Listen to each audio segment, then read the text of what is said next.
Coach Kolton here, and I got asked a very interesting question today. Someone was asking me what my cycle is on Instagram, and as I was typing it out, I was like realizing a couple things, and I've gone over it on this channel before, but I figured I'd go through it in itself again and talk about polypharmacy and why I'm using like multiple compounds to fulfill one purpose as opposed to like 2 or 3. So from the top to bottom, and this is like a long list, you guys, so please hear me out. I'm taking 200 milligrams of testosterone Monday, Wednesday, and Thursday for a total of 600 milligrams a week. 150 milligrams of equipoise Monday, Wednesday, and Thursday, equating to about 450 milligrams a week. I'm taking 2 IUs of growth hormone in the morning and 2 IUs of growth hormone at night. I'm taking 150 micrograms of T4, 12.5 micrograms of T3, 20 micrograms of clenbuterol, 500 milligrams of metformin, 40 milligrams of telmisartan, 10 milligrams of ezetimibe, 300 milligrams of L-carnitine, and I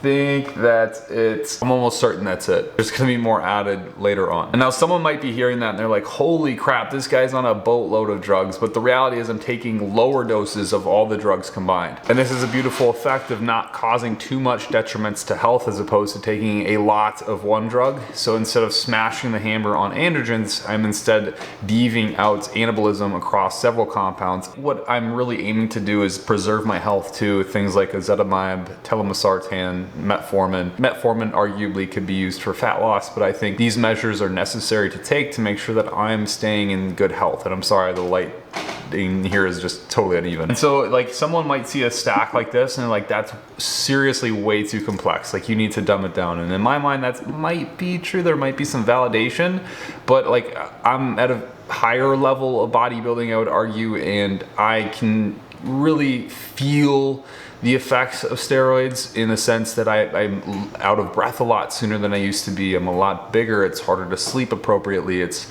harder to do a lot of things normally. Digestion is different, and I'd rather say, okay, like I see these things as sort of forwards to what's gonna happen later on in the book, if that makes sense. Like I understand that I'm causing health issues, so I'm gonna take extra drugs and then deviate out my drug stack or my saturation of any one drug over many drugs so that I'm not hitting a toxic, if you want to call it that, dose of any particular drug. So instead of taking 1200 milligrams of testosterone, I'm gonna deviate that out to 2 compounds. And eventually we're gonna be at 4 compounds here. And instead of just taking like growth hormone, I'm adding different variables in play too. Instead of just taking T3, I'm gonna take T4 to lower my need for T3. So these are kind of the things I do for myself to lower the burden. And I think it's worth talking about in a video because it kind of helps people formulate in their mind, like it's not so simple as to just say I'm gonna take testosterone. Sometimes you need to look at all vectors of approach, and it can be complicated and it can sound scary, and that's why a coach is a utility that's good to have, a service that's really probably required at this point in the game. We understand a lot about pharmacology now and how to use it in the safest manner possible. There's not like a infinitely safe way, but a safer manner. It does require a little bit more of a tedious approach. It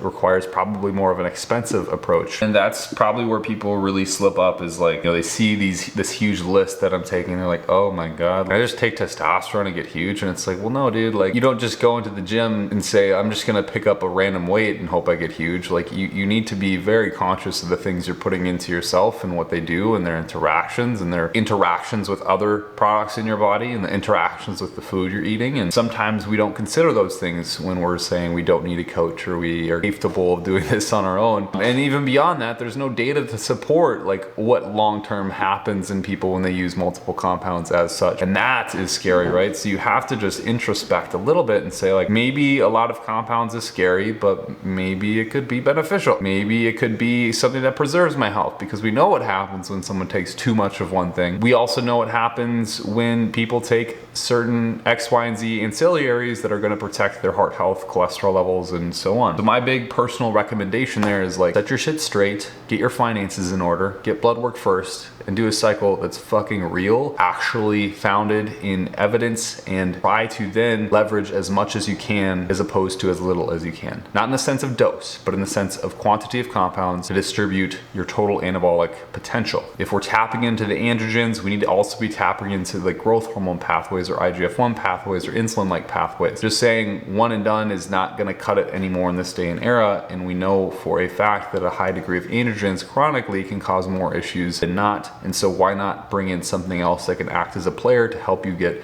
to where you want to go. That's just my thought, and might be perceived as illogical, but you see so many people out there, it's what it is. It's what it is.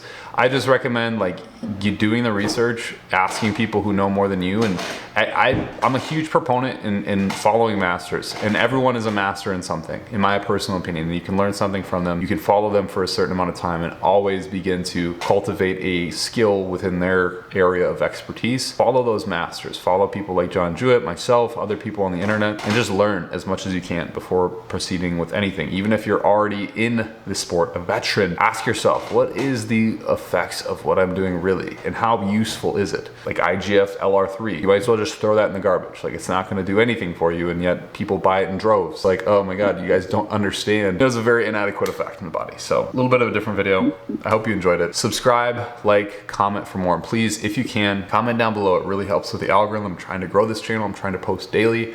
Can't promise I'm going to do it for a long time, but I'm going to do it while I can, and my prep brain is just going crazy. So might be the cleanse too, who knows. But have a good day.